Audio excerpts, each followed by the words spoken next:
Hello everyone, welcome to job grade one stop solution for UPSC civil service aspirants. My dear students, आज हम science and technology की class में बहुत ही important topic को put up करेंगे। जी हाँ, आज हम देखेंगे नेशनल आईपी पॉलिसी यानी कि इंटेलेक्चुअल पॉलिसी। इस पोर्शन से प्रीवियस एग्जामिनेशन में क्वेश्चन देखे गए हैं। बहुत इंपॉर्टेंट है हमारे लिए साइंस एंड टेक के मद्देनजर रखते हुए। कैसे नेशनल आईपी पॉलिसी फॉर्म की गई है गवर्नमेंट ने, उसमें क्या क्या डिटेल्स हैं, क्या क्या चीज़ें हमें ध्यान में रखनी है और एग्जाम पॉइंट ऑफ व्यू से रिलेवेंसी देखेंगे। स्टार्ट करते हैं टॉपिक को। National IP policy, intellectual policy rights. सबसे पहले जो क्वेश्चन हमारे दिमाग में आता है, what is intellectual property right. Intellectual property right होता क्या है? देखिए, राइट साथ में जुड़ा हुआ है इसके, यानी कि अधिकार है किस चीज का? Intellectual property. इंटेलेक्चुअल प्रॉपर्टी क्या होती है? मान लीजिए मैं यहाँ पर क्लास ले रहा हूँ, अपने नोट्स आपको दे रहा हूँ, तो वो मेरी इंटेलेक्चुअल प्रॉपर्टी है अगर मैं उसको क्लेम करता हूँ तो। किसी कंपनी ने कोई डिज़ाइन बनाया है, कोई कैमरा बनाया है, कोई माइक्रोफोन बनाया है, कोई अच्छी टेक्नोलॉजी डेवलप की है, कोई बाइक बनाई है, इलेक्ट्रिक व्हीकल बनाया है, अपना कोई भी ऐसा डिवाइस, इक्विपमेंट या टेक्नोलॉजी के साथ साथ literary work like book, poem, कोई थ्योरम, कोई इन्वेंशन, इनोवेशन, सभी चीजें इंटेलेक्चुअल प्रॉपर्टी के तहत आती हैं। उन इंटेलेक्चुअल प्रॉपर्टी को ओन करने के राइट्स देना इंटेलेक्चुअल प्रॉपर्टी राइट्स कहलाता है। माय डियर स्टूडेंट्स, ये लीगल राइट की कैटेगरी में आता है। क्रिएटर्स को दिया जाता है, जिससे कि इसके अंदर जो उसकी मेंटल क्रिएशन है, लेट्स सपोज कि उसकी कोई भी इनोवेशन या उसकी थॉट प्रोसेस से जन्मा कुछ ऐसा प्रोडक्ट, वो उस पे उसके पूरे राइट होते हैं, आईपी राइट्स होते हैं। ठीक है, इंटेलेक्चुअल प्रॉपर्टी राइट्स होते हैं। ये हमारे आईपी राइट्स भी काफी सारे प्रकार के होते हैं, देख लेते हैं क्या क्या होते हैं। और एक चीज और मेरी बात ध्यान में रखना कि इंटेलेक्चुअल प्रॉपर्टी राइट हम साइंस टेक में क्यों पढ़ रहे हैं? बिकॉज कोई भी इनोवेशन, कोई भी साइंटिफिक अचीवमेंट, कोई भी किसी भी साइंटिस्ट की होगी, किसी भी इनोवेटर की होगी, उसको आईपी राइट्स में रखेंगे तो ही वो उसकी लीगल अथॉरिटी रखता है अपने पास। और इसको अचीव करने के लिए, इसको अप्लाई करने के क्या होते हैं इंटरनेशनल, क्या लीगल फ्रेमवर्क्स हैं और क्या नेशनल फ्रेमवर्क्स है, उसको आज हम देखने वाले हैं। ठीक है, जैसे कि सबसे पहले माय डियर, कॉपीराइट की श्रेणी में आता है, यानी कि आप यूट्यूब पर भी देखते होंगे, वीडियोस वगैरह में देखते होंगे, नीचे लिखा रहता है कॉपीराइट 2025, यानी कि कॉपीराइट आपने अप्लाई किया हुआ है किसी भी। टी सीरीज सबसे ज्यादा कॉपीराइट स्ट्राइक्स करता है दूसरे लोगों पर। मान लीजिए आपने कोई वीडियो क्रिएट करी जिसमें आपने किसी भी मूवी का सॉन्ग, बॉलीवुड सॉन्ग यूज किया और उसके वर्ड्स पर क्योंकि कॉपीराइट है, लिरिक्स पर कॉपीराइट है, तो आप पर कॉपीराइट स्ट्राइक आ जाएगी। यानी कि आप किसी और की अथॉरिटी वाली एंटिटी, कोई उसकी अथॉरिटी वाला प्रोडक्ट अपने यहाँ पर यूज कर रहे हैं बिना उसकी परमिशन के, बिना परमिशन के कुछ यूज करेंगे, कॉपीराइट स्ट्राइक आ जाएगी। कॉपीराइट उसकी। ट्रेडमार्क्स क्या होते हैं माय डियर? ट्रेडमार्क्स ये फिजिकल प्रोडक्ट पर होता है, इकोनॉमिक्स में इसका यूज किया जाता है। ट्रेडमार्क के मान लीजिए कोक ने अपना एक प्रोडक्ट बनाया, उसका कोई टेस्ट है, उस पर उसने ट्रेडमार्क ले लिया, उसके डिजाइन पर ले लिया। मान लीजिए ये तो फूड एंड बेवरेजेस में आ गया। मान लीजिए कि टाटा नेक्सन की गाड़ी है, उसने उसके डिजाइन पर अपना ट्रेडमार्क ले लिया, तो टाटा नेक्सन की कॉपी कोई नहीं कर सकता। सिमिलर थोड़ा बहुत बना सकते हैं, लेकिन हूबहू वैसी डायमेंशन, उसी स्पेसिफिकेशंस पर कोई नहीं निकाल सकता, उसका ट्रेडमार्क हो गया। जीआई टैग्स होते हैं, ज्योग्राफिकल इंडिकेशंस होते हैं, जैसे कि मान लीजिए हाफूस आम है, ठीक है, उसको जीआई टैग मिला हुआ है। इसी प्रकार से रसगुल्ला है, उसको जीआई टैग मिला हुआ है। हल्दी को जीआई टैग मिला हुआ है। आपने पिछले 2016 के बाद से चीजें मल्टीप्लाई हो गई हैं, एग्जाम्स में क्वेश्चन आने लगे कि कहाँ के प्रोडक्ट को जीआई टैग मिला है। ज्योग्राफिकल इंडिकेशन, यानी कि उस टैग से पता लग जाए एक पर्टिकुलर ज्योग्राफिकल एरिया को ये बिलोंग करता है प्रोडक्ट। मैंने एग्जाम्पल आपको दिए, आम का हो गया इसमें, ठीक है। ऐसे ही कड़कनाथ चिकन का साउथ इंडिया में एक मिला हुआ है। उड़ीसा और बंगाल में लड़ाई हुई थी कि रसगुल्ला कहाँ का है। आप मुझे कमेंट सेक्शन में बताएंगे कि रसगुल्ले का जीआई टैग किसके पास है। ये कुछ वेराइटीज है इसमें। Other than this, industrial design, यानी कि कोई भी प्रोटोटाइप, कोई भी ऐसी मैन्युफैक्चरिंग यूनिट या कोई ऐसी मशीन बनाई है, ऐसा डिजाइन क्रिएट किया है जिस पर उसकी पूरी पूरी एंटिटी है, पूरा उसका राइट है, इंडस्ट्रियल डिजाइन। पेटेंट्स होते हैं। Then trade secrets. एक एक राइट को इंडिविजुअली देखते हैं, वन बाय वन चीजें समझ में आ जाएगी आपको एग्जांपल के साथ जब आपको बताया जाएगा। माय डियर स्टूडेंट, सबसे पहले कॉपीराइट प्रोटेक्ट करता है क्रिएटर के लिटरेरी राइट्स को, यानी कि कोई भी क्राफ्ट के, मान लीजिए किसी ने सॉन्ग लिखा है या फिर किसी ने कोई पोएम लिखी है या फिर किसी ने कोई आर्टिकल लिखा है जिसको वो ओन करता है, किसी रिसर्च पेपर लिखा है, ये कॉपीराइट की श्रेणी में आता है। ये उस क्रिएटर की डेथ के 50 साल बाद तक एक्टिव रहती है। ये चीजें कॉपीराइट उसके ऊपर होता है, वो उसको ओन करता है, कोई और उसको कॉपी नहीं कर सकता। ठीक है, इसमें books, film, sculptures, software rights आ जाएंगे, परफॉर्मेंस प्रोसीजर्स आ जाएंगे, ये सारी चीजें इसके अंदर आ जाएंगी। ठीक है, मान लीजिए आपने सुना होगा कि अमिताभ बच्चन ने अपनी वॉइस का कॉपीराइट लिया हुआ है, यानी कि कोई भी एड एजेंसी या फिर कोई भी ऐसा यूट्यूब कोई भी क्रिएटर अमिताभ बच्चन के वॉइस को यूज नहीं कर सकता बिना उसकी परमिशन के। ठीक है, इसी तरीके से बहुत सारे ऐसे स्टार्स है जिन्होंने अपनी वॉइस को या फिर अपने प्रोटोटाइप को क्या किया हुआ है, कॉपीराइट किया हुआ है। ट्रेडमार्क माय डियर स्टूडेंट्स, ये सिंबल होता है, डिस्टिंग्विश करता है गुड्स और सर्विस, यानी कि गुड्स और सर्विस के बीच में जो डिफरेंस क्रिएट कर रहा है वो आता है आपका ट्रेडमार्क। एक बिजनेस को दूसरे बिजनेस से अलग करता है, ट्रेडमार्क करता है। बात समझ में आ गई? ये ट्रेडमार्क होता है, रजिस्टर्ड कंपनी होती है। जैसे कि मैं उदाहरण दे देता हूं, आपने देखी होगी फ्रेंचाइजी,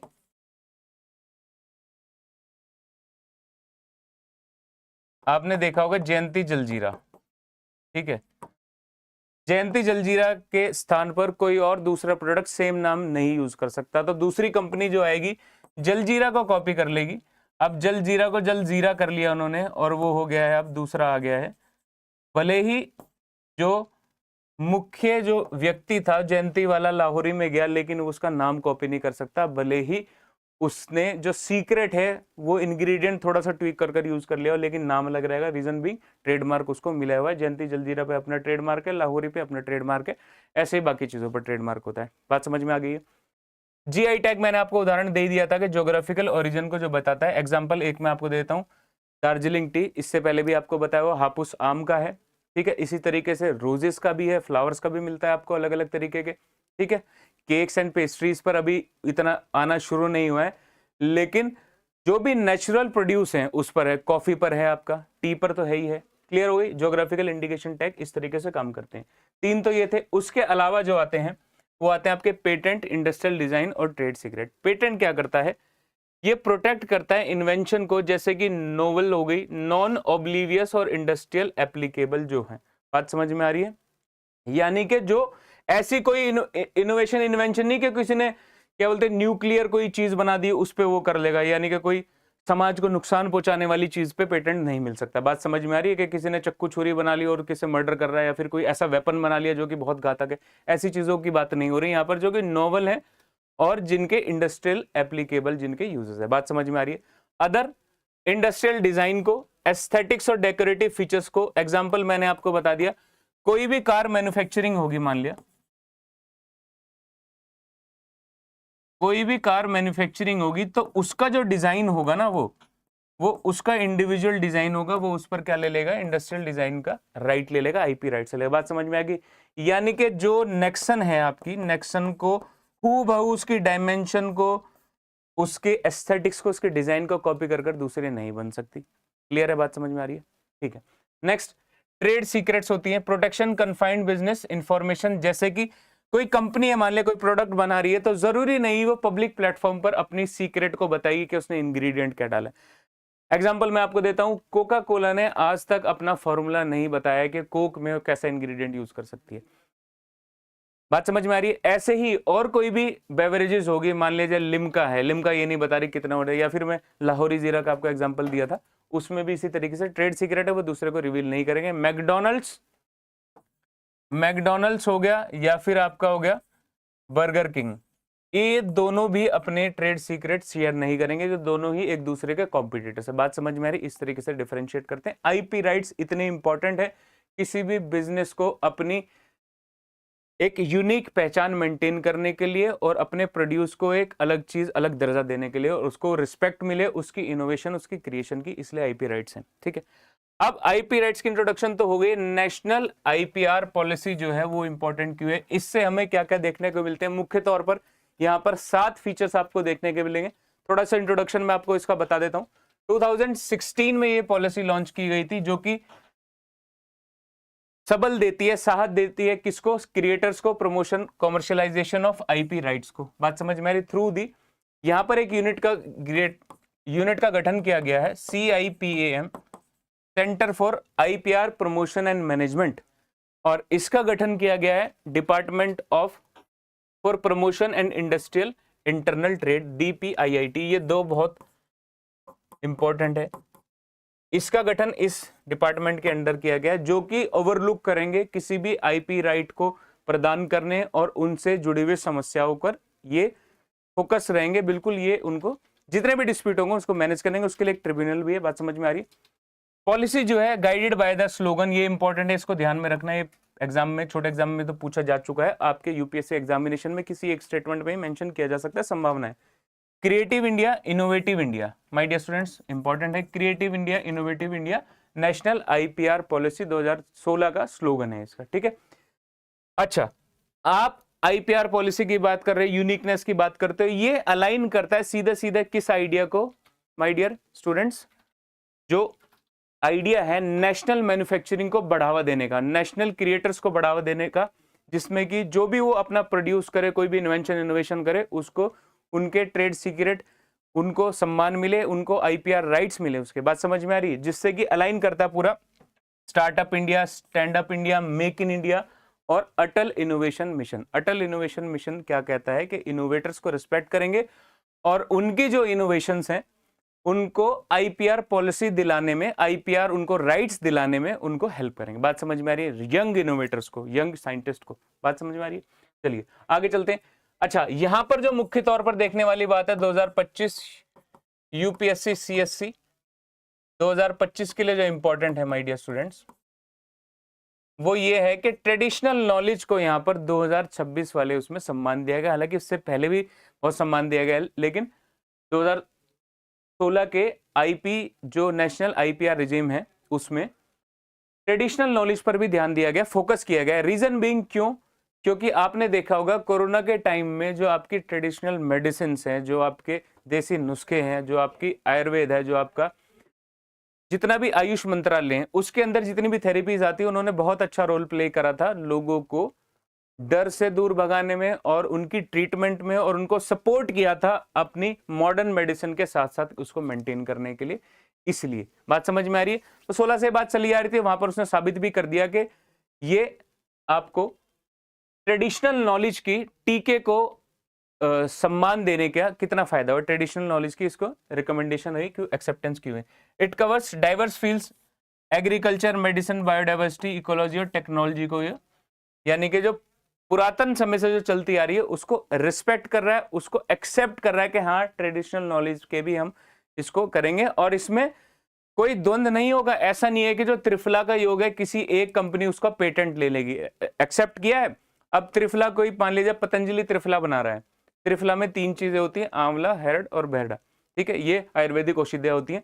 तो इस पर वो पतंजलि पेटेंट नहीं ले सकता कि मैं ही केवल त्रिफला चूर्ण बनाऊंगा। ऐसी भारत में पता नहीं कितनी सैकड़ों कंपनियां हैं जो कि त्रिफला चूर्ण बना सकती है। यानी कि जो ट्रेडिशनल नॉलेज है उसको कोई भी पेटेंट के दायरे में नहीं बांध सकता, उसको लिमिट नहीं कर सकता, ओपन फॉर ऑल है। बात समझ में आ रही? इसको कंसिडरेशन करते हुए भारत में पहले भी traditional knowledge digital library program का गठन किया गया, जिसमें कि बायोपायरेसी को प्रिवेंट करने के लिए और मिसयूज करने के लिए उसमें प्रावधान रखे गए। जैसे कि आप देखें कोलगेट और पाल्मोलिव के केस में आपने देखा होगा कि पेटेंट क्लेम कर रहे थे कि कोलगेट और पाल्मोलिव ये पेटेंट क्लेम कर रहे हैं कि हमारा ही बनाया हुआ है कोई चीज, आइटम है।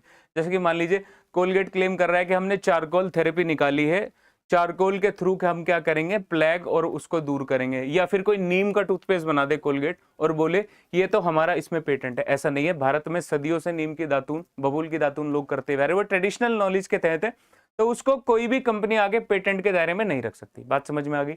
ये चीज यहाँ पे आपको क्लियर हो जाएगी।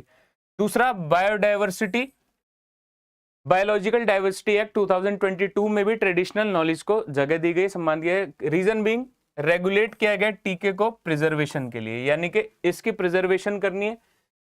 प्रिजर्वेशन किसकी होगी माय डियर स्टूडेंट्स? उन हर्ब्स की होगी प्रिजर्वेशन, उन फॉर्मूलाज की होगी जो कि सदियों से यूज किए जा रहे हैं। बात समझ में आ रही है? ठीक है, उस साइंस की होगी और उस नॉलेज की होगी जिसको लोग बाग सूडो साइंस भी कह देते हैं। बात समझ में आ रही? आयुष के अंदर जितनी भी एंशिएंट आपकी नॉलेज है उसको सम्मान दिया गया है यहाँ पर बायोलॉजिकल डाइवर्सिटी एक्ट के अंदर, यानी कि जो हर्ब्स एंड मेडिसिन आप यूज करते आ रहे हैं उसको यहाँ पर। क्लियर है? देखिए IPR राइट्स क्यों उतने इंपॉर्टेंट, आपको केवल इकोनॉमिक्स में नहीं, साइंस एंड टेक में भी यहाँ से आपको चीज समझ में आ जाएंगी। अच्छा, मिनिस्ट्री ऑफ आयुष 2014 में इसको कंसिडर करती है। स्टार्टिंग में आते ही नई गवर्नमेंट के फॉर्मेशन में ये चीज क्लियर कर दी गई थी, ट्रेडिशनल नॉलेज को सम्मान दिया जाएगा। प्रमोट किया गया एंशिएंट मेडिसिन सिस्टम जैसे कि आयुर्वेद और योग को। नेशनल IPR पॉलिसी में तो आप ऑलरेडी इसको देख ही चुके हैं, recognition TK as valuable intellectual property asset, बहुत है, इंटेलेक्चुअल प्रॉपर्टी एसेट वैल्यूएबल है, बात समझ में आ रही है। अच्छा, other than this my dear students, objectives क्या थे 2016 के इंटेलेक्चुअल प्रॉपर्टी राइट्स पॉलिसी के? 7 मेजर ऑब्जेक्टिव्स हैं इसके। सबसे पहले है अवेयरनेस, प्रमोशन और आउटरीच। सबसे पहला है ये फोकस करेगा, अवेयर नाम से समझ में आता है, अवेयरनेस यानी कि एडुकेट करेंगे all level of the society को अबाउट दीज थिंग्स के IPR राइट्स क्या होते हैं, पॉलिसीज क्या होती हैं, क्लियर है, जिससे कि बेनिफिट होगा इकोनॉमिक, सोशल और कल्चरल लेवल पर बेनिफिट्स इसके देखने को आपको मिलेंगे, ठीक है।